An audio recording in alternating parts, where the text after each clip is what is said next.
రెండవ అధ్యాయము 42వ వచనంలో ఉన్నటువంటి 4 ప్రాముఖ్యమైన విషయాలను మనము గత దినాల్లో ధ్యానం చేయడం జరిగింది. అందులో మొదటిది అపోస్తుల యొక్క బోధ, సహవాసము, రొట్టె విరుచుట, ప్రార్థన చేయుట. ఈ 4 విషయాలు గత దినాల్లో మనం ధ్యానం చేయడం జరిగింది. ఈ 4 వాటిల్లో ఒకటి ప్రార్థన అనే మాట మీద కూడా మీకు చెప్పడం జరిగింది. రెండోది ఈరోజు విశ్వాసము అనే దాని గురించి మనం మాట్లాడదాం. దేని గురించి? విశ్వాసం. సో ఈ విశ్వాసం అనే దాని గురించి ఎందుకు మాట్లాడాల్సి వస్తుందంటే, ఒకడు క్రైస్తవుడు అని పిలువబడుతున్నాడు అనడానికి కారణం ఏంటంటే, వాడు దేవుని మీద కలిగినటువంటి విశ్వాసాన్ని బట్టి వాడు క్రైస్తవుడు అని పిలువబడతాడు. నిజానికి ఇవి మూలపాఠములు. మూలపాఠములు అంటే ఒక క్రైస్తవుడికి ఉండవలసిన ప్రాథమికమైనటువంటి విషయాలు. ఒకటి విశ్వాసము, ప్రార్థన, మారు మనసు, రక్షణ, పరిశుద్ధత. ఇవి ప్రతి ఒక్కరూ కలిగి ఉండాలా. ఇది కలిగి ఇంకా విశ్వాసంలోనూ మనం స్థిరపడుతూ ముందుకు వెళుతూ ఉండాలి. ఇవి నిజానికి చిన్నపిల్లలకి ఆహారం నేర్పించినట్లు సంఘానికి నేడు మరలా నేర్పించవలసిన పరిస్థితులు వస్తున్నాయి. కారణం ఏంటంటే, ప్రాథమికమైన నియమాలు మర్చిపోయారని అనాలో, లేదు మాకు తెలుసని అనుకుంటున్నారో తెలియదు, కానీ ఇవి ఒకసారి గుర్తు చేసి మనము ఏ స్థాయిలో ఉన్నామో అన్నది ఒకసారి మీకు తెలియపరచబడాలని ఈ విషయాలు మీకు జ్ఞాపకం చేస్తూ ఉన్నాను. పరిశుద్ధ బైబిల్ గ్రంథంలో ఒక వ్యక్తి ఉన్నాడు. ఆయనతో ఒకరోజు దేవుడు మాట్లాడి అన్నాడంట, నువ్వు లేచి నేను చూపించబో దేశానికి వెళ్ళు అని అన్నప్పుడు బహుశా ఆయన అనుంటాడు, నువ్వు ఎవరివి, నన్ను ఎక్కడికి వెళ్ళమంటున్నావని.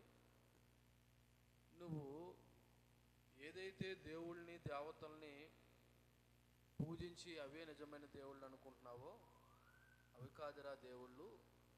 నిజానికి సృష్టికర్తను నేనే అనే విషయాన్ని ఆ వ్యక్తి తెలియపరిచినప్పుడు ఆ వ్యక్తి కేవలం నమ్మి ఆ చెప్పిన వాని యొక్క మాటకు లోబడి విధే చూపించి బయలుదేరాడు. ఎవరు? అబ్రహాం. సో ఇప్పుడు అబ్రహాముకి దేవునికి అబ్రహాము దేవుని మీద ఏమనుంది? అబ్రహాంకి దేవుడు అంటే ఒక విశ్వాసం కలిగి, ఒక నమ్మకం కలిగి ఉన్నాడు.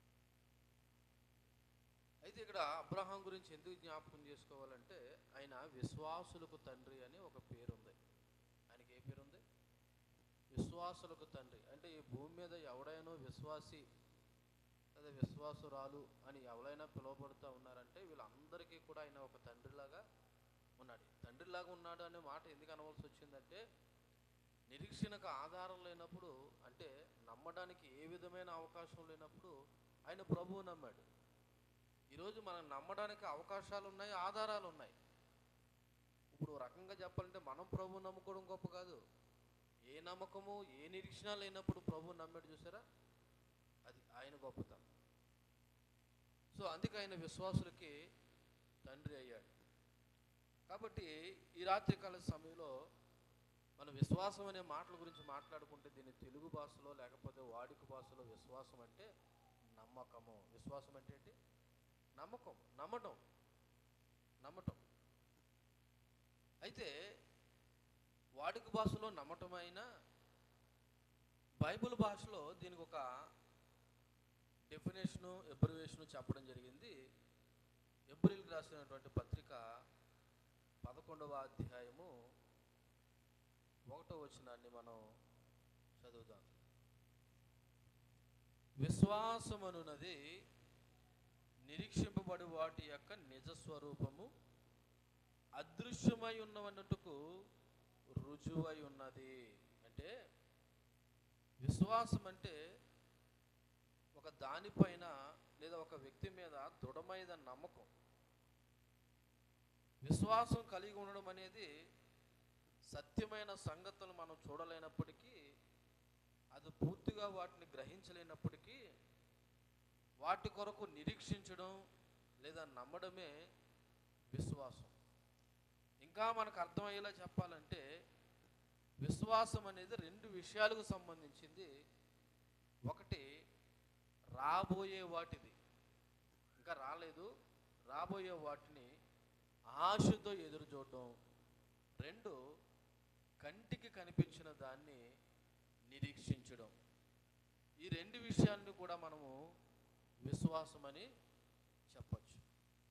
అంటే దేని కొరకైతే నువ్వు ఆశతో ఎదురు చూస్తున్నావో అది ఒక దినాన్న చూస్తానని నమ్మడమే విశ్వాసం. దేని కొరకైతే నువ్వు ఆశతో ఎదురు చూస్తున్నావో ఒక రోజున నేను అది చూస్తాను. లేదంటే ఏదైతే కంటికి కనిపించినది ఈరోజు నువ్వు నమ్ముతున్నావో ఒక రోజున అది నీకు ప్రత్యక్షం కాబోతుంది. ఈ రెండు కలిపే విశ్వాసము అనే విషయాన్ని మనము జ్ఞాపకం చేసుకోవాలి. నిజానికి విశ్వాసం అంటే చీకట్లో దూకడం కాదు, వెలుగులోకి రావటం. గాలి మేడలు కట్టడం కాదు, దేవుని వాక్కులో బలమైన రుజువులపై నిలిచి ఉండడం. అబ్రహాము ఇంతకుముందు దాని ఆనవాళ్ళు కానీ దానికి సంబంధించిన విషయాలు కానీ తెలియకపోయినా కేవలము దేవుని మీద నమ్మకంతో దేవుడు తనకు చెప్పిన మాటను బట్టి ముందుకి కొనసాగిపోయాడు. ఆ నమ్మకంలో ఏముందంటే విధేయత ఉంది. ఆ నమ్మకంలో ఏముంది? విధేయత ఉంది. ఆ విధేయత దగ్గర ఇంకొకటి కూడా ఉంది, సమర్పణ ఉంది.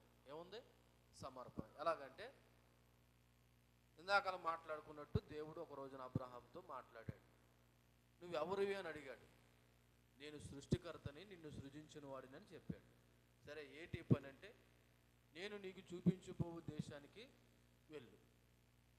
ఆయన తర్వాత మరొక ప్రశ్న అడిగాడో లేదన్నది పక్కన పెడితే, దేవుడు చెప్పిన మాటకి ఆయన ఏం ఉంచాడంటే మొదట నమ్మకం ఉంచాడు. ఏముంచాడు? నమ్మకం ఉంచాడు.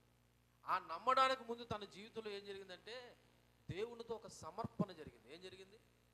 దేవునితో ఒక సమర్పణ జరిగింది. ఆ సమర్పణలో ఉన్నటువంటి ఆ నమ్మకమే చెప్పిన దాని ప్రకారం చేశాడు కాబట్టి విధేయత, లోబడ్డాడు కూడా. అక్కడ సమర్పణ, విధేయత, నమ్మకం, ఈ మూడు కలిపితేనే మనం ఏమనొచ్చు అంటే విశ్వాసం అనొచ్చు. మరలా గుర్తు చేస్తున్నాను, దానియేలు ఇలా రా అని అన్నాను, పిలిచాను. పిలిచినప్పుడు ఆడిక్కడికి వచ్చాడంటే నాకు ఏం చూపించాడని? విధేయత చూపించాడని. సరే, వచ్చాడు. ఇంతకీ ఎందుకు రమ్మన్నాడు అన్న విషయం వాడికి అర్థమైనప్పుడు, బాబాయ్ పిలిచాడంటే ఊరుకునే పిలిచుండడు, ఏదో అవసరమై ఉంటుంది అని ఏం చేశాడు? నన్ను నమ్మాడు. విధేయత చూపించాడు, నన్ను నమ్మాడు. ఈ విధేయత చూపించడానికి, నమ్మడానికి అటు మనసులో ఏం జరిగిందంటే సమర్పణ జరిగింది. ఏం జరిగింది? సమర్పణ. ఏంటి? నేను అక్కడికి వెళ్ళాలి, ఆయన చెప్పిన మాట నేనేదో ఆలకించాలి అంటే సమర్పణ, నమ్మకము, విధేయత, ఈ మూడు కలగలిపే ఏమనొచ్చు అంటే విశ్వాసము అనొచ్చు. అలాగ అబ్రహాము జీవితంలో జరిగింది. సో విశ్వాసం అంటే ఏంటన్నది మీకు ఒక ప్రాథమికమైన ఆలోచన, అంచనా కలిగి ఉన్నారని నేను అనుకుంటున్నాను. అయితే విశ్వాసం అంటే నమ్మకం కదా. ఎవరు నమ్మాలి? ఎందుకు నమ్మాలి? విశ్వాసం అంటే నమ్మకం. బైబిల్ భాషలో చెప్పాలంటే నిరీక్షింపబడు వాటి యొక్క నిజ స్వరూపం, ఆశతో ఎదురు చూడటం. మంచిదే. మరి నమ్మకమే. ఎవరు నమ్మాలి? ఒకవేళ నమ్మితే ఎందుకు నమ్మాలి? నమ్మమన్నారని చెప్పేసి గుడ్డిగా నమ్మేయొద్దు. ఆ నమ్మకంలో ఇందాక అబ్రహాము ఊరికనే గుడ్డిగా నమ్మేయాడు అనుకున్నారా? ఆయన సమర్పించుకుని విధేయత చూపించి నన్ను పిలిచిన వాడు నమ్మదగిన వాడని ఆయన విశ్వసించాడు. కాబట్టి మనం కూడా ఎవరు నమ్మాలి అంటే ఒక్కసారి చూడండి, ఎపిసిలు రాసిన పత్రిక 2వ అధ్యాయము 1వ వచనం చదువుదాం. ఎందుకంటే ఆయన మాత్రమే నీ కొరకు నా కొరకు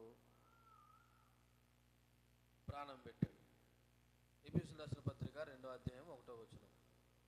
మీ అపరాధముల చేతను పాపముల చేతను మీరు సచ్చిన వారై ఉండగా ఆయన మిమ్మల్ని క్రీస్తుతో కూడా ఏం చేశాడు? బ్రతికించాడు. అంటే నువ్వు ఇప్పుడు ఎవరు నమ్మాలన్నమాట? క్రీస్తుని నమ్మాలి. ఎందుకు నమ్మాలన్నమాట? అపరాధాలతోనూ పాపాలతోనూ చచ్చిపోయిన మనలను ఆయన తిరిగి ఏం చేశాడు? బ్రతికించాడు. బ్రతికించిన వాడిని నమ్మాలా? మనల్ని చంపేసేవాడిని నమ్మాలా? అమ్మా, కాబట్టి ఇప్పుడు నీకు ఒక ప్రాథమికమైన ఆలోచన కలిగి ఉన్నారు కదా, ఎవరు నమ్మాలన్నమాట? ఎవరు నమ్మాలా? యేసుక్రీస్తుని మాత్రమే నమ్మాలి. ఎందుకంటే ఆయన మాత్రమే నా పాపం కొరకు మరణించి తిరిగి లేచి పునరుత్థానుడై ఆయన యందు విశ్వాసం గలవారికి దేవుని పిల్లలగుటకు ఆయన ఏమి ఇచ్చాడంటే అధికారము ఇచ్చాడు. కాబట్టి ఇప్పుడు నువ్వు ఎవరు నమ్మాలంటే యేసుక్రీస్తునే నమ్మాలి. ఎందుకు నమ్మాలంటే ఈ భూప్రపంచం మీద నీ కొరకు నా కొరకు మరణించి మనందరి పాపములు క్షమించిన దేవుడు ఎవరైనా ఉన్నారంటే అది కేవలము యేసుక్రీస్తు మాత్రమే. ఒకవేళ మీరు అనొచ్చు, మనం దేవుణ్ణి నమ్ముకున్నాం కాబట్టి ఇంకా యేసుక్రీస్తు పేరు వాడకపోతే ఇంకెవరి పేరు వాడతాము అనే ఒక ఆలోచన మీకు వస్తే ఒకసారి ఇలా కూడా ఆలోచన చేయండి. మన పాపముల నిమిత్తము, మన అపరాధాలతో చచ్చేవాడైన మన నిమిత్తము ఎవరైనా మరణించి తిరిగి లేచి పునరుత్థానుడై ఉన్న దేవుడు ఎవరైనా ఉన్నారేమో ఆలోచన చేయండి. ఒకవేళ ఆలోచన చేస్తే ఆ వ్యక్తిని కూడా నమ్ముదాం. మీకు ప్రారంభంలోనే చెప్పాను, ఎవరిని పడితే వారిని నమ్మొద్దు. మనకు రుజువులు కావాలి. మనకు ఏం కావాలా? రుజువులు కావాలి. మన పాపాల కొరకు మరణించామని మనం నమ్ముకున్న దేవుడు కాబట్టి చెప్పడం కాదు, చరిత్రలో జరిగింది ఈ రోజున మనం నమ్ముతున్నాము. అంతేకాదు ప్రపంచంలో అనేక మంది మనుషులు నమ్మడానికి కారణం ఎందుకయిందంటే ఆయన నిజంగానే మనందరి కొరకు మరణించి తిరిగి లేచి పునరుత్థానుడై ఉన్నాడు. కాబట్టి అందుకొరకు మనము ఆయనే నమ్మాలి. ఓకేనా?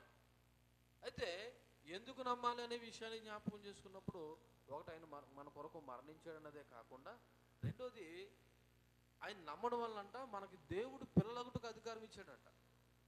ఆయన నమ్మడం వల్ల దేవుని యొక్క పిల్లలగుటకు ఆయన మనకి ఏమి ఇచ్చాడు?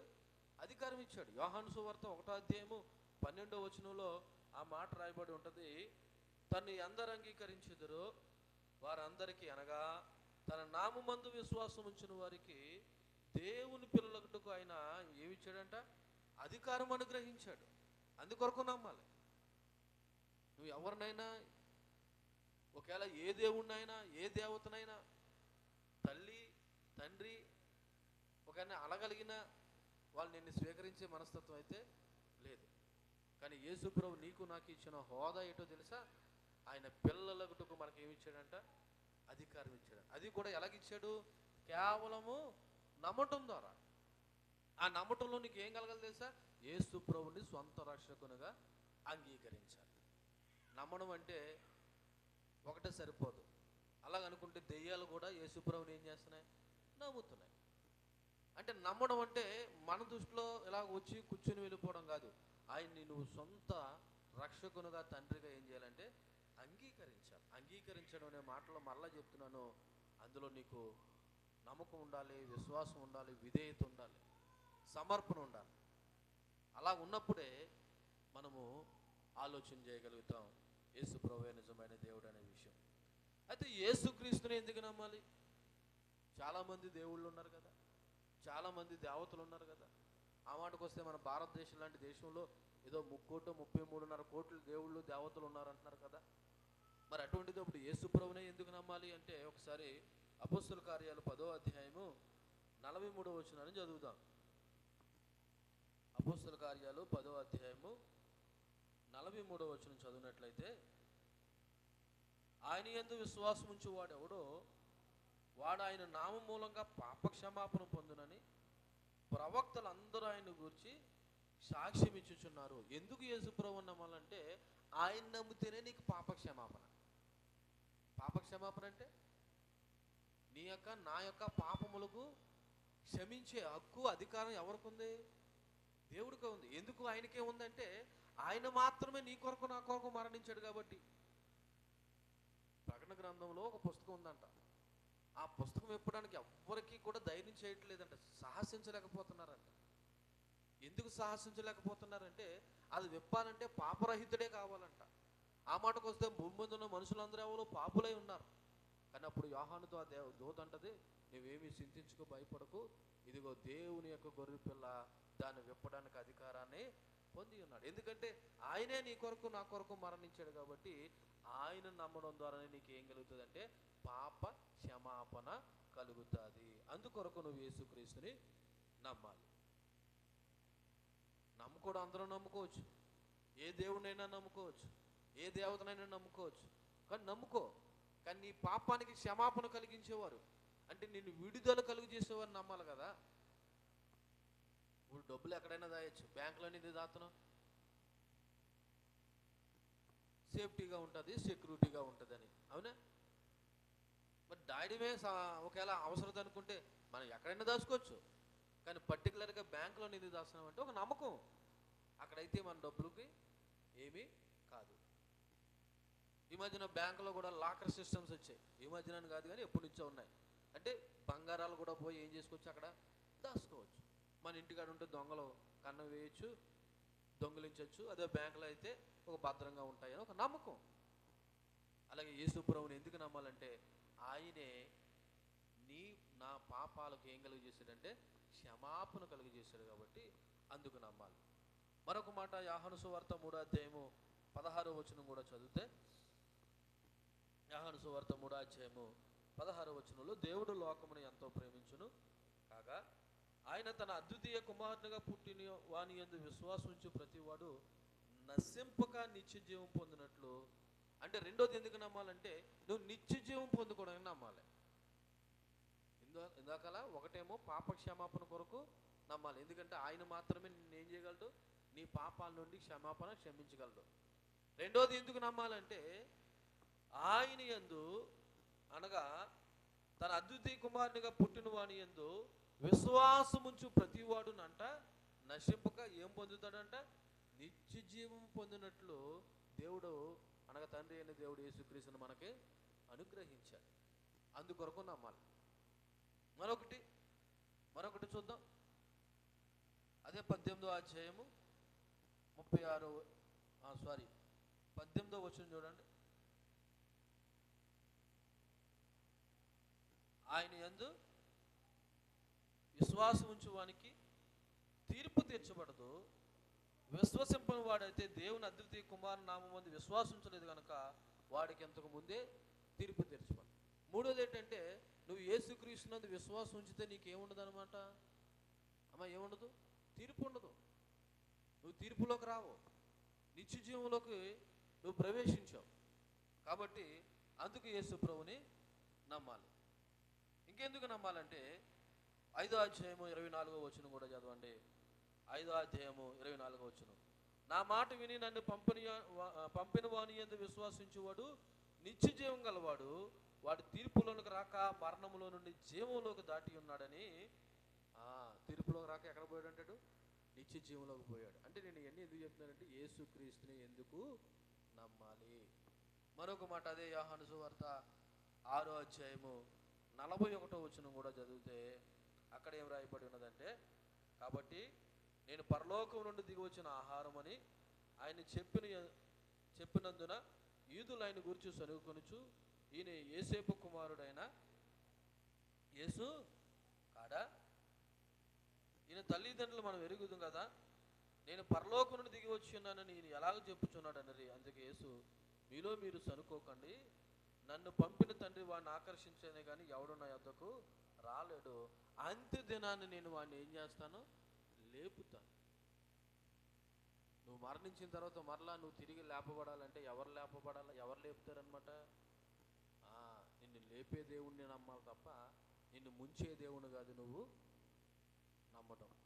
కాబట్టి మొదట విశ్వాసం అంటే నీకేటో అర్థమైంది. రెండవది విశ్వాసం అంటే నమ్మకం అయినప్పుడు నువ్వు ఎవరు నమ్మాలి, ఎందుకు నమ్మాలి అన్నది చెప్పాను. మూడోది యేసుక్రీస్తునే ఎందుకు నమ్మాలి అంటే ఆయన మాత్రమే నీకు పాప క్షమాపణ, ఆయన మాత్రమే నీకు రక్షణ, ఆయన మాత్రమే నీకు నిత్య జీవము, ఆయన మాత్రమే నిన్ను తీర్పులో తీసుకెళ్ళకుండా పరలోకానికి తీసుకెళ్ళగలడు. అంతేకాదు ఆయన మాత్రమే నిన్ను మరల ఒక దినాన లేపగలడు. ఇకపోతే మరి యేసుక్రీస్తునే నమ్ముకుంటేనే ఇవి జరుగుతాయి అనుకున్నప్పుడు మరి యేసుక్రీస్తు మీద విశ్వాసం ఎలా కలుగుతుంది? యేసుక్రీస్తు మీద మనకేం కలగాల? విశ్వాసం కలగాల. ఎందుకంటే నమ్మకం లేకుండా, విశ్వాసం లేకుండా దేవుణ్ణైనా మనుషులైనా మనం అంత ఈజీగా నమ్మలేము. ముందు ఆ వ్యక్తి మీద నమ్మకం కలగాల. అలాగే దేవుడి మీద కూడా మనకేం కలగాల? నమ్మకం. మరి ఎలా కలుగుతుంది నమ్మకం? ప్రార్థనకు వస్తే నమ్మకం కలుగుతుందా? ఒకవేళ ప్రార్థన చేస్తే నమ్మకం కలుగుతుందా? ఏం చేస్తే నమ్మకం కలుగుతుంది? చూడండి, రోమాపత్రిక 10వ అధ్యాయము 17వ వచనం. రోమాపత్రిక 10వ అధ్యాయము 17వ వచనం. కాగా వినుట వలన విశ్వాసం కలుగును, ఆ వినుట క్రీస్తును గూర్చిన మాటల వలన కలుగును. దేవుని నామానికి మహిమ కలుగును గాక. ఏంటండి? వినుట వలన ఏం కలుగుతుందంట?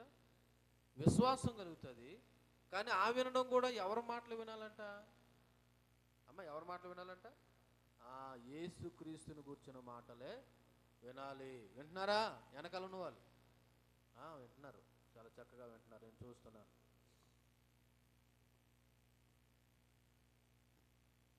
ఉదాహరణకి, ఏ భాష మాట్లాడని రానటువంటి, తెలుగు తప్ప ఏ భాష మాట్లాడని రానటువంటి వారు మన సహోదరులు కొంతమంది విదేశాలకు వెళ్తారు. విదేశాలకు వెళ్ళి వచ్చిన తర్వాత ఒక 2-3 సంవత్సరాలకి వాళ్ళు తెలియని భాష, రాని భాష ఇక్కడికి వచ్చి మాట్లాడుతుంటారు. ఏంటి? హిందీయో ఉర్దూ, వాళ్ళకు ఉన్నటువంటి అక్కడ నేర్చుకున్న భాష. వీళ్ళకి ఎలాగొచ్చింది? చదువుకోలేదే, ఏ స్కూల్కి వెళ్ళలేదే, ఏ కాలేజీకి వెళ్ళలేదే, వీళ్ళకి ఈ భాష ఎలాగొచ్చింది చెప్పండి? వాళ్ళతో వీళ్ళు మాట్లాడుతూ ఉండడం వల్ల, ఎక్కువగా వాళ్ళ సంబంధించిన భాష మాట్లాడడం వల్ల, అది వీళ్ళు వినడం వల్ల, మాట్లాడడం వల్ల వీళ్ళకి ఏమొచ్చేసిందంటే ఆ భాష వచ్చేసింది. అలాగే యేసుక్రీస్తు మీద నీకు విశ్వాసం కలగాలంటే నువ్వు ఎవరి మాటలు వినాలి? ఇప్పుడు అమ్మా, యేసుక్రీస్తు మాటలు ఎంత సమయము, ఎంత కాలము, ఎన్ని దినాలు, ఎన్ని గంటలు ఆలకిస్తే బాగుంటుంది? మీ యొక్క ఆలోచనలో వారానికి 1 గంట సేపు ఆలకిస్తే సరిపోద్దా అమ్మా? ఆదిమ సంఘము ప్రతిరోజు వాళ్ళు కూడుకుని దేవుని మాటలు ఆలకించారు. అందుకే వాళ్ళు భక్తులయ్యారు, దేవుని కొరకు సజీవ సాక్షులుగా జీవించగలిగారు. మనం ఎంత బలహీనలం అయిపోయామంటే, మనకి దేవుడు మందిరం అతి సమీపంగా ఉన్నా సరే ఆయన మాటలు వినడానికి కూడా రాలేనటువంటి బలహీనలం అయిపోయాం. ఒకప్పుడు కిలోమీటర్ల దూరం మందిరం ఉంటే కాలినడకన చలికాలమైనా సరే వెళ్ళేవారు, భక్తి చేసేవారు. ఈ రోజున దేవుని కృప అనుకోవాలో, మనలో ఉన్నటువంటి అనైక్యత అనుకోవాలో, ఒకే ఊరిలో 10, 11, 12, 13 సంఘాలు ఉన్నా సరే, ఆ సంఘాలు కూడా అతి సమీపంగా ఉన్నా సరే ప్రార్థనకు రాలేనటువంటి ప్రబుద్ధులు ఉన్నారంటే, ఇప్పుడు చెప్పండి మన విశ్వాసం ఎంత గొప్పగా ఉందో ప్రభు మీద. అసలు విశ్వాసం ఎలా కలుగుతుందంట? దేవుడి మీద వినటం వల్ల కలుగుతుందంట. మీరు వినాలంటే మీరు ఎక్కడికి రావాలా? మందిరానికి రావాలి. మరి ఎప్పుడు వస్తున్నారు? వస్తే మహా అయితే నేను క్రైస్తవునని ఒక ముద్ర నాలో ఉంది కాబట్టి ఆదివారం వస్తే సరిపోదు. అది కూడా ఆదివారము ఎప్పుడో నచ్చినప్పుడు మధ్యలో వచ్చి పాస్టర్ గారు చెప్పింది ఆ కొద్దిగా ఆలకించేసి ఏదో ఇవ్వాల్సింది వేసేసి వెళ్ళిపోతే చాలు. మరి మిగిలిన రోజులు అంటే రోజుకి 24 గంటలు అయితే, మరి వారం రోజుల్లో రోజుకి 24 గంటల చొప్పున నువ్వు ఎన్నిసార్లు దేవుడు వాక్యం వింటున్నావు? ఇక్కడ వాక్యం ఏం చెప్తుందంటే వినుట వలన విశ్వాసం కలుగును. ఆ వినడం కూడా ఎవరి మాటలు వినాలంట? మరి మీరు ఎన్ని గంటలు దేవుని మాటలు ఆలకిస్తున్నారో ఒకసారి ఆలోచన చేయండి. ఇలా చూడండి నా వైపు. మనకి దేవుడి మీద నమ్మకం లేకపోవడానికి కారణం దేవుడి మాటలు వినకపోవడం వల్ల. అమ్మా, మనకి దేవుడి మీద నమ్మకం లేకపోవడానికి కారణం ఏంటంటే మనం ఎవరి మాట వినట్లేదు? దేవుని మాటలు వినటం లేదంటే ఎక్కువగా వినటం లేదు. రోజు మొత్తంలో నువ్వు ఏ మాటలు ఎక్కువగా ఆలకిస్తున్నావు ఒకసారి ఆలోచించే. రోజు మొత్తంలో నువ్వు ఎక్కువగా ఎవరి మాటలు ఆలకిస్తున్నావు, ఏ మాటలు ఆలకిస్తున్నావు? నీకు అప్పుడప్పుడు చెప్తూ ఉంటాను, నువ్వు ఎక్కువగా ఏ మాటలు ఆలకిస్తావో ఆ మాటలే నీ మీద మానసికంగా ప్రభావం చూపిస్తాయి. నువ్వు దేవుని మీద నమ్మకం కలగాలంటే, విశ్వాసం కలగాలంటే నువ్వు ఎక్కువగా యేసుక్రీస్తు మాటలే వినాలి. యేసుక్రీస్తు మాటలు ఎక్కడ దొరుకుతాయా? ఏ పాస్టర్ గారు చెప్తున్నారా? ప్రతిరోజు ప్రార్థనట్టి నాకు వాక్యం చెప్తే బాగున్ను అనే ఆలోచన, ఆశ రావాల్సింది పోయి అప్పుడే ప్రార్థన మొదలెడేశారా? చలికాలం సలహేస్తుంది అనుకుంటున్నావంటే, ఒకవేళ వచ్చినా సరే నువ్వు ఆలకించలేకుండా ఉన్నావంటే, బహుశా నేను అనుకుంటున్నాను నీకు దేవుడి మీద విశ్వాసము లేదు. విశ్వాసం ఎలా కలుగుతుంది అని అంటే, ఇక్కడ స్పష్టంగా రాయబడిన మాట, వినుట వలన విశ్వాసము కలుగును. అది కూడా యేసుక్రీస్తు కూర్చున్న మాటలే వినాలి. నువ్వు గంటల తరబడి అక్కడక్కడ కూర్చొని, ఆయన దగ్గర కూర్చొని, ఆరుగుల మీద కూర్చొని, లేకపోతే ఎక్కడెక్కడ కూర్చొని నువ్వు మాట్లాడుతావు, దానివల్ల నీకు ఏమి దేవుని మీద నమ్మకం, విశ్వాసం కలగదు. నువ్వు యేసుక్రీస్తు కూర్చున్న మాటలు విను. బైబిల్ చదువుతావో, ఇంకా వాక్యం వింటావో, లేకపోతే ఈ రోజున కొంతమంది నమ్మకమైన సేవకులు యూట్యూబ్లో దైవ సందేశాలు చెప్తున్నారు, అలాంటివి వింటావో విను. వింటే దేవుని మీద నీకు ఏం కలుగుతుంది? నమ్మకం పెరుగుతుంది. నమ్మకం పెరగడం వల్ల, ఇందాక చెప్పాను కదా, యేసుక్రీస్తుని ఎందుకు నమ్మాలంటే అన్ని లాభాలు, మేలులు ఉన్నాయి. అన్నిటికంటే ముఖ్యంగా పాపక్షేమాపణ ఉంది, రక్షణ ఉంది, నిత్య జీవం ఉంది. ఒక రోజున చనిపోతే తిరిగి లేపబడతాం. ఇవన్నీ జరగాలంటే నీకు దేవుడి మీద ఎక్కడ లేని నమ్మకం కలగాలి. అలా కలగాలంటే నువ్వు ఎక్కువగా ఎవరి మాటలు వినాలి అమ్మా? దేవుని గురించిన మాటలు. షడ్రకు మేషకు అబేద్నెగోలకి అంత విశ్వాసం ఎలాగొచ్చింది? దేవుని గురించిన అనుభవ జ్ఞానం, దేవుని గురించిన మాటలు అనేది నీలో లేకపోతే, ఒకవేళ దేవుడు అంటే నమ్మకం అనేది నీకు లేకపోయినప్పుడు నువ్వు అలాగే ప్రవర్తిస్తూ ఉంటావు. అయితే ఇప్పుడు మరొక కొన్ని మాటలు చెప్పి నేను ముగించే ప్రయత్నం చేస్తాను. అయితే ఒకవేళ నిజంగా నువ్వు విశ్వాసం అయితే విశ్వాసం ఉండవలసిన లక్షణాలు అని కొన్ని ఉన్నాయి, అవి చెప్పి నేను ముగిస్తాను. ఈ లక్షణాలు మీలో ఉన్నప్పుడు మీరు విశ్వాసం, మీ ఏ డౌట్ లేదు. మీరు ఇప్పుడు నేను చెప్పే లక్షణాలు మీలో ఉంటే మీరు ఎవరు? విశ్వాసం. లేకపోతే ఏ డౌట్ లేదు, మీరు అవిశ్వాసే. అందులో మొదటిది, ఒకసారి మన అపోస్తుల కార్యాలు 2వ అధ్యాయము 42వ వచనం దగ్గరికి వద్దాం. ఎందుకంటే అవే కదా మనం ధ్యానం చేస్తూ ఉన్నాం. 42వ వచనానికి చదివినట్లయితే, మొదటగా వాళ్ళు క్రీస్తు బోధను కోరుకుంటారు. ఎవరు బోధన కోరుకుంటారు? వీరు అపోస్తుల బోధ యందును. వీరంటే ఎవరైతే ప్రభు మీద నమ్మకం ఉంచి, విశ్వాసం ఉంచి, రక్షణ పొంది, మారు మనసు పొంది బాప్తిసం చేసుకున్నారో వీళ్ళు ఏ బోధ కోరుకుంటారంట అంటే, ఎవరి మాటలు అంటే దేవుని మాటలు వినడానికి ఇష్టపడతారు. రెండోది ఏంటంట? సహవాసాన్ని కోరుకుంటారు. ఒక వ్యక్తి రక్షింపబడిన తర్వాత అప్పుడు దాకా ఉన్న పాత విశ్వాసాన్ని విడిచిపెట్టి దేవుని పిల్లలతో దేవుని విశ్వాసాన్ని కోరుకుంటారు. అందుకే పౌలు కూడా ముందు వచనంలో అంటాడు, 40వ వచనంలో, ఇంకనూ అనేక విధములైన మాటలతో సాక్ష్యం ఇచ్చి మీరు మూర్ఖులకు ఈ తరము వారికి వేరే రక్షణ పొందుడని వారిని హెచ్చరించు. మూర్ఖులకు ఈ తరము వారు, మూర్ఖులంటే దేవుడు మాటను వినని ప్రతివాడు ఎవడంటే మూర్ఖుడే. దేవుని మాట వినని ప్రతివాడు ఎవడు? మూర్ఖుడే. దేవుని మాటను ధిక్కరించేవాడు. అటువంటి వారితో సహవాసాన్ని విడిచిపెట్టి ఎవరితో సహవాసం కోరుకుంటాడంటే దేవుని పిల్లలతో సహవాసం కోరుకుంటాడు. ఇలా దేవుని పిల్లలతో సహవాసం కోరుకుంటాడంటే వాడు విశ్వాసం అన్నమాట. నాకు దేవుని పిల్లలతో కాకుండా బయటతో కూర్చున్నప్పుడే నాకు బాగా ఉంటుందండి. ఆ ఇంటి దగ్గర కూర్చొని వాళ్ళతోనూ వీళ్ళతోనూ మాట్లాడినప్పుడే నాకు హ్యాపీ ఉంటుంది. మందిరంలోకి వచ్చిన తర్వాత నాకు మనసు పాడైపోతుందండి అని అనుకుంటున్నావంటే ఇప్పుడు నువ్వు ఎవరు కాదనమాట. ఎవరు కాదు? విశ్వాసం కాదు. ఎందుకని?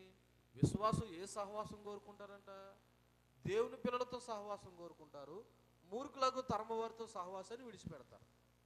మొదటిదేమో వాళ్ళ బోధ, అపోస్తుల బోధ, దేవుని వాక్యాన్ని కోరుకుంటారు. దేవుని పిల్లలతో సహవాసం కోరుకుంటారు. ప్రార్థన చేస్తారు. ఎన్నాళ్ళ కాకుండా ఎక్కువగా ఏం చేస్తారు? ప్రార్థన చేస్తారు. రొట్టె విరుచుట్లో పాలు పంపులు పొందుకుంటారు.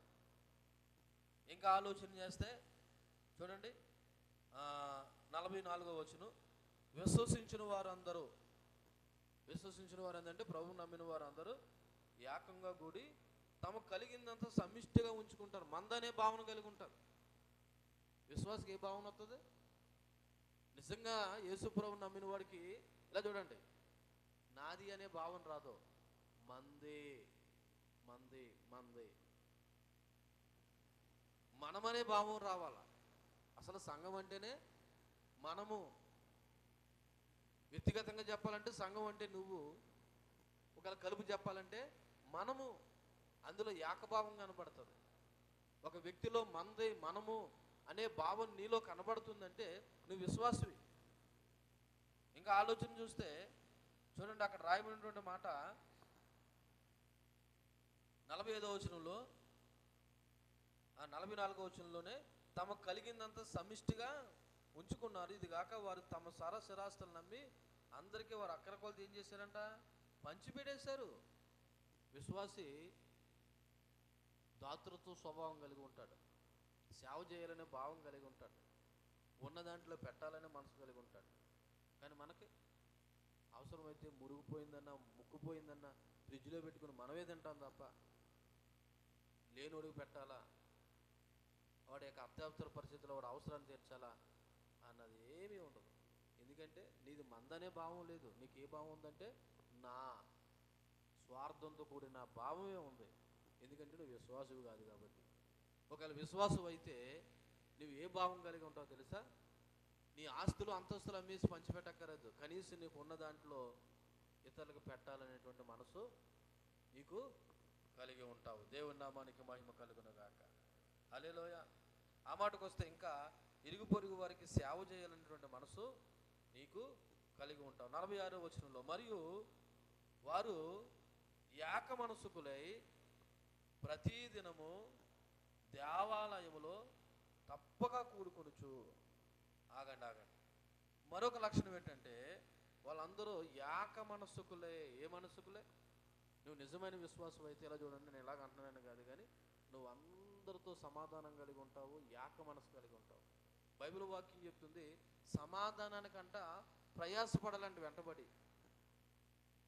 సమాధానం నీ వెనకాల రాదు, నువ్వే సమాధానం వెనకాల ప్రయాసపడాలి. అంటే పరిగెట్టాలి. వాళ్ళు మాట్లాడితే నేను సమాధానం పడతాను ఇది కాదు, నువ్వే సమాధానానికి వెనకాల పరిగెట్టాలి. నా ఎక్స్పీరియన్స్ చెప్తున్నాను. ఎవరితోనైనా మాట్లాడడం మానేసాం అనుకో, మరలా మాట్లాడడానికి చాలా కష్టపడాలి. అందుకే ఏ గొడవ లేకుండా అందరితో సమాధానం పోయాం అనుకో, హ్యాపీగా ఉంటుంది, మనకే మనశ్శాంతిగా ఉంటుంది ఇక్కడికి వచ్చి బాధపడే కంటే. వాక్యం అదే చెప్తుంది, ఏక మనసుకులే, ఒకే మనసు కలిగిన వారే, సమాధానం కలిగిన వారే, ప్రేమతో. అందుకే ఇంతకు ముందు సహవాసం గురించి మాట్లాడినప్పుడు చెప్పాను ఇవన్నీ. క్రైస్తవ విశ్వాసి ఏ మనసు కలిగి ఉంటాడంట? ఏక మనసు కలిగి ఉంటాడు. అందరితో ఒకే మంచి స్నేహభావము, సహోదర భావము, సౌభ్రతత్వం కలిగి కలుపుకుని పోతాడు. విభేదాలు భేదాలు కలిగించి వర్గాన్ని మెయింటెనెన్స్ చేస్తే వాడు విశ్వాసి కాదు, అవిశ్వాసే. ఇంకా ఆలోచన చేస్తే చూడండి, 46వ వచనంలోనే ప్రజలందరి వలన దయ పొందిన వారే. ప్రజలందరి వలన దయ పొందిన వారు. ఒక మంచి విశ్వాసం అయితే ఆమె చాలా ప్రార్థనాపరురాలండి, మంచి విశ్వాసం అండి అని మన మీదకి ఏం కలుగుతుంది? అవతల వాళ్ళకి దయ, జాలి. వాళ్ళని చూడగానే మనకి ఏం కలుగుతుంది? జాలి, దయ. ఎందుకంటే ఆమె ఒక మంచి విశ్వాసి, ఒక మంచి విశ్వాసి, ప్రార్థనాపరురాలు, లేదా మంచి ప్రభు మీద నమ్మకం కలిగిన భక్తిపరురాలు. ఆమెను చూడగానే మనకి ఏం కలుగుతుంది? దయ. ఆమెకులాగా ఉండాలండి, ఆమెకులాగా మాట్లాడాలండి, ఆమెలాగా ప్రార్థన చేయాలండి, ఆమెలాగా ప్రభు మీద నమ్మకం ఉంచాలండి. ఎంత జరిగినా ఏం జరిగినా దేవుడి మీద తప్ప వేరే మార్గం వైపు చూడదండి. చచ్చిపోయినా పర్లేదు, దేవుడే నాకు సహాయం ఉంటుందండి అన్నట్టు వ్యక్తులను చూసేసరికి మనకి ఏం కలుగుతుంది అంటే దయ కలుగుతుంది, జాలి కలుగుతుంది. అలా కలిగడానికి కారణం ఏంటంటే ఆడు మంచి విశ్వాసి కాబట్టి.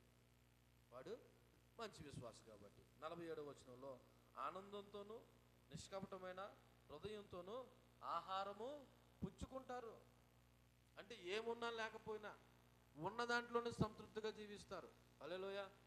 ఏమున్నా లేకపోయినా ఉన్న వాటితోనే, నాకు అది లేదు ఇది లేదు ఇవి ఆలోచన చేయరు. ఆ మాటకు వస్తే ఇహలోక సంబంధమైన వాటికంటే పర సంబంధమైన వాటి గురించి ఎక్కువ ఆలోచన చేస్తారు. అందుకే అక్కడ రాయబడిన మాట ఆనందంతోనూ. ఏంటి ఆనందం? సాధారణంగా మనకు ఆనందం అంటే మన ఇంట్లో కావాల్సినవి మనం కోరుకున్న కోరికలు తీరితేనే మనకు ఆనందం. కానీ నిజమైన విశ్వాసకి ఈ లోకపరంగా ఉన్నా లేకపోయినా పెద్దగా ఆయన పట్టించుకోడు. దేవుడితో ఉన్న సంబంధాన్ని బట్టి పర సంబంధమైన ఆనందంలో సంతోషిస్తాడు. దేవునికి మహిమ కలుగును గాక. హల్లెలూయా. కాబట్టి నిజమైన విశ్వాసి ఆనందంతోనూ. ఏ ఆనందం? లోక సంబంధమైన వాటిని బట్టి కాదు, దేవుడితో ఉన్న తన బంధాన్ని బట్టి, అనుబంధాన్ని బట్టి, సహవాసాన్ని బట్టి, దేవుని బట్టి ఆనందంగా ఉంటాడు. ఇంకా ఆలోచన చేస్తే నిష్కపటమైనటువంటి హృదయం. నిష్కపటమైన హృదయం, కపటంతో ప్రవర్తించడం. ఒకవేళ అవతల వారు కపటంగా ఉన్నా ఈయన మాత్రం నిష్కపటంగా సహోదరుని పట్ల ప్రవర్తిస్తాడు. కానీ మనకే ఎక్కడ లేని కుళ్ళు, ఎక్కడ లేని కపం అంతా మనలోనే ఉన్నదన్నట్టుగా మనం ప్రవర్తిస్తున్నాం. ఒక విషయం చెప్పమంటారా? నిజానికి క్రైస్తవులను పడుతున్న మనం అందరం ఒక రోజులోనే మార్పు చెందకపోయినా ఇన్ని సంవత్సరాల భక్తి జీవితంలో మనలో ఇటువంటి దుర్లక్షణాలను, దురలవాట్లను ఏవైపులా మార్పు చెందుతూ ఇప్పటికి సంపూర్ణమైన మారుమనసు రక్షణ అనుభవంలో కొనసాగేవారుగా ఉండాలి. నిజానికి ఈ విశ్వాసం అనేది ఎవడో ప్రారంభ క్రైస్తవులు చెప్పవలసిన మాటలు ఇప్పటికీ మీకు చెప్పవలసి వస్తుందంటే కారణం విశ్వాసం అంటే ఏంటో తెలియకుండానే విశ్వాసాలు అయిపోతున్నారు. అది మీ దృష్టిలో మీరు ఏమనుకుంటున్నారంటే ప్రభువుని నమ్ముకున్నాం కాబట్టి విశ్వాసం అనుకుంటున్నారు. ప్రభువుని నమ్ముకొని విశ్వాసం అనుకుంటే ఇందాక చెప్పిన దయ్యాలు కూడా నమ్ముతున్నాయి. ఆనందం కనబడాలా, నిష్కపటమైన హృదయం కనబడాలా. ఇంకా ఆలోచన చేస్తే చూడండి అక్కడ, మరియు ప్రభు రక్షణ పొందుతున్న వారిని అనుదినము వారితో ఏం చేసుకుంటారంటే చేర్చుకుంటారు. రక్షణ పొందిన వారిని ఏం చేసుకుంటారంటే తమలో కలుపుకుంటారు. అర్థమైందా? చాలు 30 మంది ఉన్నారు, ఇంకా అంత అవసరం లేదని అనుకోరు. కొత్త వారి కొరకు, నూతన ఆత్మల కొరకు ప్రార్థిస్తారు. ఎవరైనా దారి తప్పిపోతుంటే వాళ్ళని మాట్లాడి నీ పొందిన అనుభవాన్ని, నీ రక్షణ అనుభవాన్ని పంచుకొని, ఇక ప్రభు దగ్గరికి వెళ్ళిన తర్వాత నా బ్రతికి ఎలా మారింది, నా విశ్వాసం ఎలా మారిందని చెప్పి ఏం చేస్తారంటే కొత్త వారిని మందిరంలోకి ఆహ్వానిస్తారు. ఈ పనులు మన జీవితాల్లో జరుగుతున్నాయన్నది ఒకసారి ఆలోచన చేయండి. ఇంకా ఆలోచన చేయగలిగితే చూడండి, తీతు పత్రిక 3వ అధ్యాయము 8వ వచనం కూడా చదువుదాం. తీతు పత్రిక 3వ అధ్యాయము 8వ వచనం.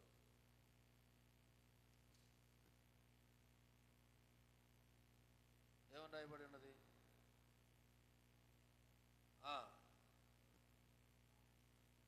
దేవుని యందు విశ్వాసం ఉంచిన వారు సత్క్రియలను శ్రద్ధగా చేయుదురు. దేవుని యందు నమ్మకం ఉంచిన వారు ఏం చేస్తారంట? సత్క్రియలు ఏం చేస్తారు? శ్రద్ధగా చేయుదురు. సత్క్రియలు అంటే దేవుని యందు విశ్వాసించిన వారు ఏం చేస్తారంట? సత్క్రియలు శ్రద్ధగా చేయడం యందు మనసు ఉంచుతారు. చేస్తున్నారా మీరు? సత్క్రియలు చేస్తున్నారా? నేను అదే మొత్తుకుంటున్నాను. మీకు ఉన్నటువంటి లక్షణం ఏంటంటే దేవుడి క్రియల పట్ల ఆసక్తి ఉండదు. మీ పనులు, మీ ఇల్లు, మీ వాకళ్ళు వాళ్ళ ఇది పక్కన పెడితే కనీసం ఇతరులకు సహాయపడాలన్న గుణం కానీ, దాతృత్వం కానీ, మంచి పనులు కానీ. దేవుని యందు విశ్వసించిన వారు ఏం చేస్తారంట?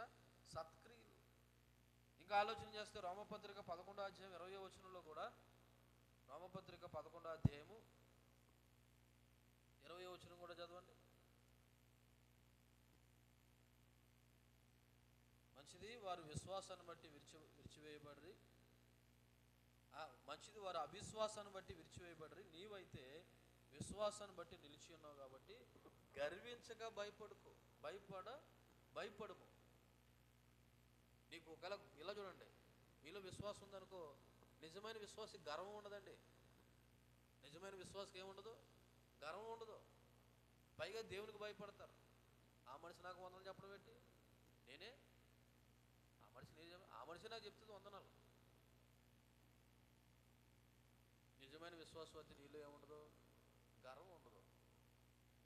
పైగా ఎవరికి భయపడతారు? దేవునికి భయపడతారు. చెప్పాలంటే సంఘంలో చాలా లోపాలు కనపడుతూ ఉన్నాయి. మరొక మాట ఆలోచన చేయండి. ఏంటంటే గలతీయులకు రాసిన పత్రిక 2వ అధ్యాయం 20వ వచనం. గలతీయులకు రాసిన పత్రిక 2వ అధ్యాయము 20వ వచనం.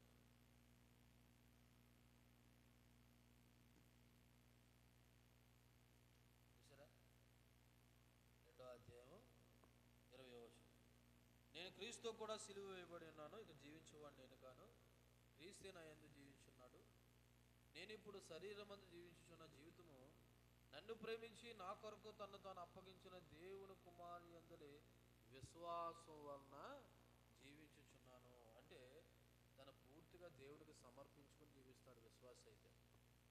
ఈ జీవితం నాది కాదు, ఈ జీవితము నాది కాదు, నా కొరకు తను తాను అప్పగించుకున్న దేవుని యొక్క కుమారుడిది. ఎందుకు యేసుక్రీస్తుని నమ్మాలంటే ఆయనే మన అందరి పాపముల కొరకు మరణించి తిరిగి లేచాడు కాబట్టి ఆయనే నమ్మాలని చెప్పాను కదా. అలా ఎరిగిన వాడు ఎవరి కొరకు జీవిస్తాడు తెలుసా? తన కొరకు తను జీవించకుండా దేవుని కొరకు జీవిస్తాడు. ముగించేస్తున్నాడు. తన కొరకు తను జీవించకుండా ఎవరి కొరకు జీవిస్తాడు? దేవుని కొరకు జీవిస్తాడు. ఒక విశ్వాసం ఉండే వాళ్ళ లక్షణాలు మరలా ఒకసారి త్వరగా గుర్తు చేస్తున్నాను చూడండి. వాళ్ళు క్రీస్తు బోధన కోరుకుంటారు, విశ్వాసుల సహవాసాన్ని కోరుకుంటారు, క్రీస్తుని జ్ఞాపకం చేసుకుంటారు, ప్రార్థనలో ఎడతెక్క ఉంటారు, మనదనే భావనతో ఉంటారు, ఇరుగు పొరుగు వాళ్ళకి సహాయం చేయడానికి సేవ చేయడానికి ఇష్టపడతారు, అందరూ ఏకమనస్కులై ఉంటారు, ప్రజలు దయను పొందుకుంటారు, ఏమి ఉన్నా లేకపోయినా ఆనందంగా ఉంటారు, నిష్కపటమైన హృదయంతో ఉంటారు, రక్షణ పొందిన వారిని తమలో కలుపుకుంటారు, తగ్గింపు జీవితం కలిగి ఉంటారు, సత్క్రియలు శ్రద్ధగా చేస్తారు, గర్వించగా దేవునికి భయపడతారు, చివరగా ఈ జీవితం నాది కాదని దేవునికి సమర్పించుకుని తగ్గించి జీవిస్తారు. ఇవే కాదు ఇంకా చాలా ఉన్నాయి. ఈ లక్షణాలు మనలో ఉన్నాయా లేదన్నది ఒకసారి ఆలోచన చేయాలి. మరలా గుర్తు చేస్తున్నాను ప్రారంభం నుండి. విశ్వాసం అంటే నమ్మకం, నిరీక్షింపబడి వాటి యొక్క నిజ స్వరూపం. దేని కొరకే ఆశతో ఎదురు చూస్తున్నావు అవి ఒక దినాన్ని చూస్తాననేటువంటి నమ్మకము, కనిపించిన దాన్ని ఒక రోజున నీకు ప్రత్యక్షం అవుతుంది అనేటువంటి ఒక విశ్వాసము, నమ్మకం. మరి విశ్వాసం అంటే నమ్మకం అయినప్పుడు ఎవరు నమ్మాలి, ఎందుకు నమ్మాలంటే యేసుక్రీస్తుని మాత్రమే నమ్మాలి. ఎందుకంటే ఆయన మాత్రమే నీ కొరకు నా కొరకు మన పాపంలో చచ్చిన వారమై ఉండగా తిరిగి బ్రతికింపు చేసాడు కాబట్టి. అయితే యేసుక్రీస్తు మీద విశ్వాసం ఎలా కలుగుతుందని చెప్పాను? ఆయన గురించిన మాటలు వినడం వల్ల కలుగుతుంది. అది ఒకరోజు ఒక పూట ఆలకిస్తే సరిపోదు. ప్రతిరోజు నువ్వు ఆహారం ఎలాగైతే తీసుకుని శరీరాన్ని పోషించుకుంటున్నావో నువ్వు దేవుని మాటలు ప్రతిరోజు విని కూడా నీ విశ్వాసాన్ని ఏం చేసుకోవాలంటే పోషించుకోవాలి. అయితే విశ్వాసం కలిగి ఉన్న వారి జీవితాల్లో కొన్ని లక్షణాలని చెప్పాను. చివరిగా ఈ విశ్వాసం ఎంతవరకు కాపాడుకోవాలి, ఈ విశ్వాసము ఎంతవరకు కాపాడుకోవాలి? తిమోతికి రాసినటువంటి 2వ పత్రిక 4వ అధ్యాయము 7వ వచనం చదివండి, నేను ముగిస్తున్నాను. తిమోతికి రాసినటువంటి 2వ పత్రిక 4వ అధ్యాయము 7వ వచనము. మంచి పోరాటం పోరాడితిని, నా పరుగు కడముట్టించితిని, విశ్వాసమును కాపాడుకుంటుని.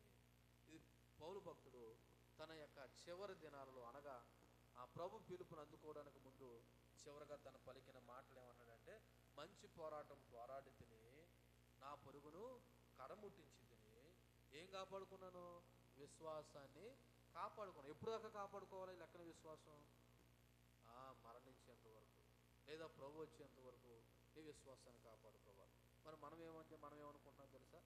ప్రార్థనకి వెళ్ళి పాటలు పాడి లేకపోతే వాక్యం విని లేకపోతే నాలాంటి వాక్యం చెప్తే నేను విశ్వాసం అనుకుంటున్నాను. నిజమే, నువ్వు విశ్వాసమే, నేను కాదంటలేదు. కానీ ఆ విశ్వాసాన్ని నువ్వు ఎంతవరకు కాపాడుకోవాలంటే కడ వరకు, చివరి వరకు కాపాడుకోవాలి. పౌలు భక్తులు అలాగే కాపాడుకున్నాడు. నా పరుగును తుదముట్టించేస్తున్నాను, మంచి పోరాటం పోరాడాను, ఇదిగో నా యొక్క విశ్వాసాన్ని కాపాడుకున్నాను అంటాడు. కాబట్టి ఇది విశ్వాసం గురించి. రెండో భాగం ఉంది. విశ్వాసం ఉంటే సరిపోదు, మరి ఏముండాలన్నది రెండో భాగంలో మనం విందాం. దేవుడి మాటలు మన ఇంట్లో దీవించి ఫలింపచేయునుగాక. ఆమేన్. కళ్ళు మూసుకోండి. విన్న వాక్యాన్ని బట్టి కొన్ని నిమిషాలు మనము ప్రార్థన చేద్దాం.